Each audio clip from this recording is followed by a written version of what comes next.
Операция украинских спецслужб на передовой, элитные войска в действии. Москва дрожит от взрывов, инфраструктура на волоске, еще одна важнейшая ликвидация в РФ. Пентагон принял срочное решение, которого так боялись в Кремле. Это изменит карту боевых действий, досмотрите. Ультиматум Путину, нервы Альянса на пределе. Дания усиливает оборону, а Польша перехватывает российский военный самолет. В России собираются запретить еще один праздник. Какой на этот раз? Об этих и других главных событиях вечера субботы 1 ноября. Самые важные и срочные новости, эксклюзивные подробности. Вы смотрите информационный выпуск «Нехта». Оперативно о событиях в России, Беларуси, Украине и мире. Раньше и понятнее других. Все, что нужно знать сегодня. Россия снова проверяет нервы Европы на прочность. Польские истребители перехватили российский разведывательный самолет Ил-20 над Балтийским морем. Третий подобный инцидент всего за одну неделю. Снова Ил-20 шел без плана полета и с выключенным транспондером, фактически вслепую создавая угрозу для гражданской авиации. Польские пилоты по команде НАТО поднялись на перехват, идентифицировали цель и сопроводили ее прочь от воздушного пространства стран Альянса. Военные отмечают, российский самолет, вероятно, вел разведку активности НАТО в регионе. Варшава расценила действия Москвы как провокацию и предупреждает, подобные полеты ставят под угрозу безопасность всей Балтики. Вооруженные силы Республики Польша остаются в полной боевой готовности и эффективно реагируют на любые провокационные действия Российской Федерации, действуя в тесном взаимодействии с союзниками по НАТО. За последнюю неделю это уже третий случай. Ранее российские нарушители фиксировались 28 и 30 октября, а в сентябре похожий Ил-20М был перехвачен немецкими еврофайтерами. Тогда, как и сейчас, транспондер был выключен, а связь проигнорирована. В Европе терпение заканчивается. По данным Bloomberg, дипломаты стран НАТО предупредили Кремль. Любые новые нарушения границ могут закончиться не перехватом, а сбитием. Покровск под угрозой и на передовую брошены лучшие. По данным Reuters, в Донецкую область выдвинулись спецназовцы Главного управления разведки Минобороны Украины, чтобы стабилизировать фронт там, где резко усилились бои. Источники агентства сообщают, что группа ГУР прибыла в район Покровска на вертолете Black Hawk. На опубликованных кадрах около 10 бойцов, покидающих борт под рев двигателей и гул российских дронов. Reuters уточняет, место и время съемки проверить пока не удалось.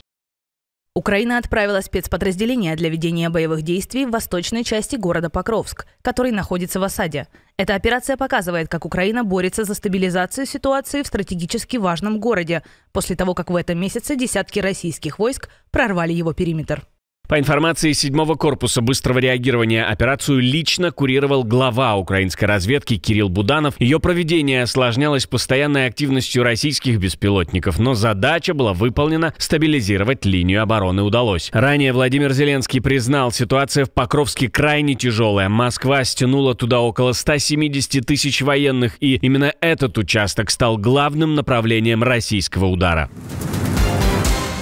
Гул стоял под Москвой. Еще один удар украинской разведки, но теперь прямо по топливной артерии российской армии. Украинские спецподразделения вывели из строя нефтепродуктопровод «Кольцевой», стратегический объект, снабжавший войска бензином, дизелем и авиатопливом. По данным источников, все 3 линии трубопровода взорвались одновременно, антидронная сеть и вооруженная охрана не помогли. В результате мощных взрывов поставки топлива в военные части на московском направлении были остановлены. Инцидент произошел в Раменском районе Подмосковья. На месте работают спецслужбы и аварийные бригады, но по оценкам украинской разведки восстановление займет длительное время. Кольцевой тянулся почти на 400 километров, соединяя московские, рязанские и нижегородские НПЗ. Каждый год по нему прокачивалось до 3 миллионов тонн авиатоплива, 2,8 миллионов тонн дизеля и более 1,5 миллионов тонн бензина. По словам Кирилла Буданова, главы украинской разведки, удары ГУР наносят России больше ущерба, чем международные санкции. Москва получила новый болезненный сигнал. Даже в ее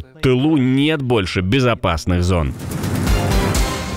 США готовы передать Украине ракеты, которые могут изменить карту боевых действий. Пентагон дал добро на передачу дальнобойных томагавков, но окончательное «да» остается за Дональдом Трампом. Военное решение открывает путь к ракетам с дальностью около 1600 километров. Именно такие томагавки обсуждают в Вашингтоне. И военные уверяют, что передача не ослабит американские запасы. Об этом сообщают источники CNN в США и Европе. Формально это решение снимет одно из ключевых препятствий, но политическое последнее слово за президентом. Ранее Трамп заявлял о наличии у США большого количества таких ракет. Затем, после разговора с Путиным, стал говорить, что томагавки нужны для обороны Америки. Он же подчеркивал, что обучение украинских расчетов может занять до года, а участие американцев в обслуживании пусковых установок означало бы прямое вовлечение США в войну. Эксперты возражали, аналогичные опасения озвучали при передаче F-16 и танков «Абрамс», а на практике украинские военнослужащие осваивали сложную технику заметно быстрее. По их оценке, на томагавк могут уйти недели, а не месяцы. Для Киева это шанс значительно усилить возможности дальнего поражения и, как заявил Владимир Зеленский, попытаться завершить войну на более выгодных для Украины условиях до конца года. Для Вашингтона политическая и стратегическая дилемма: разрешить передачу и принять риск эскалации или остаться в роли поставщика оборонительного вооружения без новых шагов.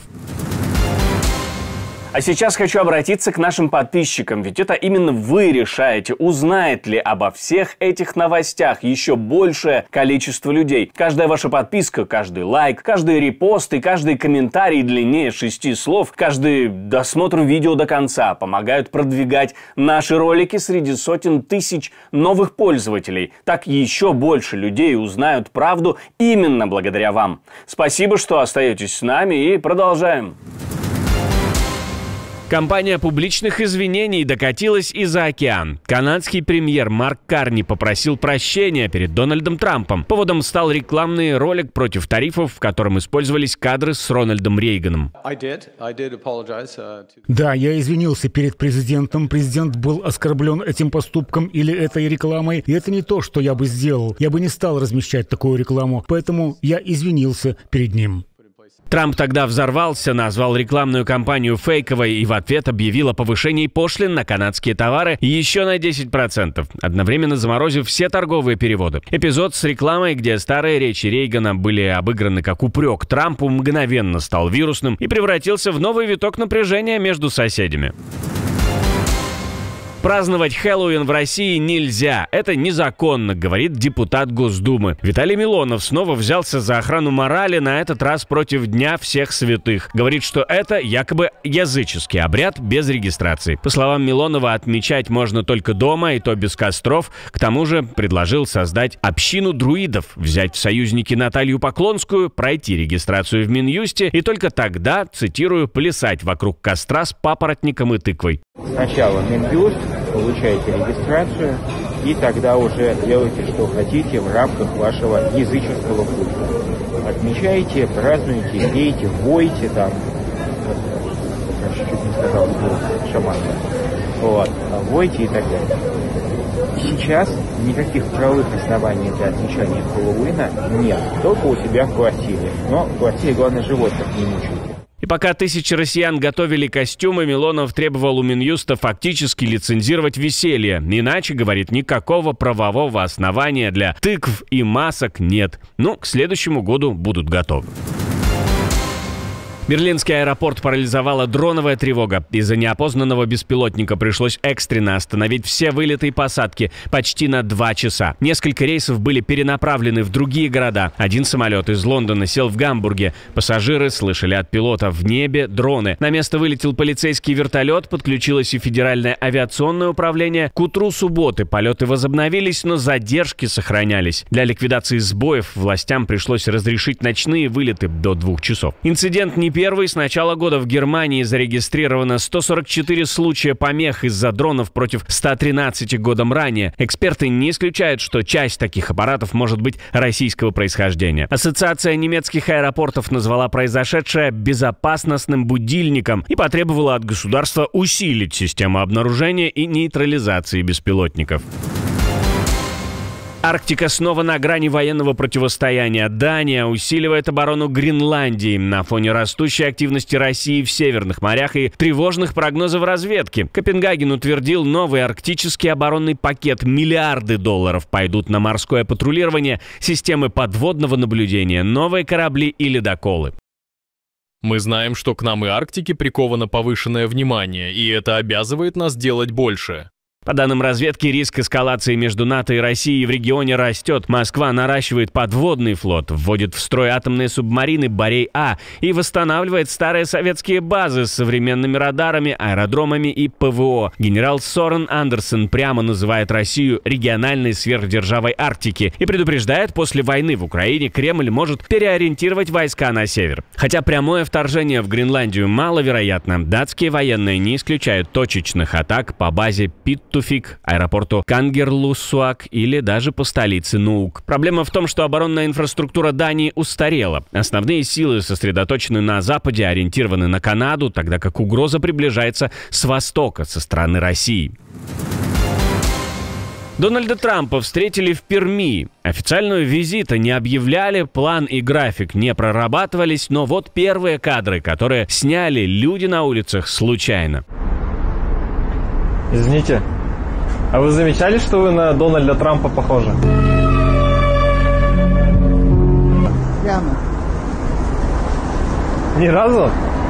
Нет. Очень похоже. В смысле, естественно, в женском виде, но похоже. Седая, конечно. Нет, он симпатичный, вы тоже. Если вы встретите таких же Трампов, присылайте видео нам обязательно. Отдельное спасибо, что досмотрели до конца. Спасибо за ваше доверие. Жду развернутых комментариев, лайков и репостов. Это важно, чтобы нас становилось больше. На этом пока все. До новых встреч и хороших вам новостей.